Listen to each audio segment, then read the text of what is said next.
Hey guys, welcome back to our new video. We recently received our customer for assistance in Shelly Cashman Excel 365 2021 Module 7 SAM Critical Thinking Project 1C assignment. Our client provided some file attachments you can see on your screen with full instructions to understand the problem. To complete this assignment, follow steps ahead. Here is summarized solution process for each problem. Step 1. File setup. Start by opening the provided Excel file and saving it with a new name. Ensure your name appears in the correct cell on the documentation worksheet. Step 2. Format and import data.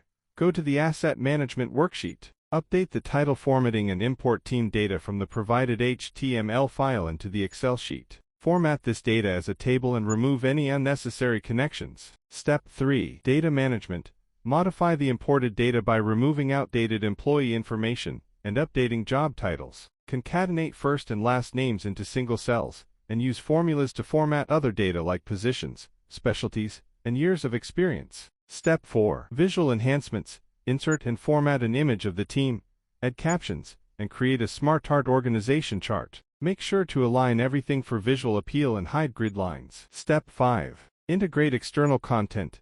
Take a screenshot of a PowerPoint slide containing the company slogan and disclaimer, and insert it into the worksheet. Step 6. Client Investment Tracker. Break data links, apply conditional formatting, insert a chart to compare investment data, and add a callout for clarity. Finally, insert and position an online image related to investments. If you need our help, we provide two types of solution services. First service is an old solution we already have, but that might prompt as plagiarized when someone tries to submit because it has already been used. Second service is to complete it using your given start file and do it completely original.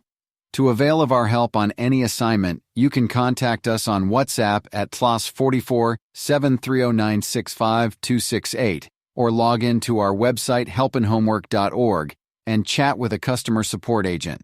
Thank you for watching this.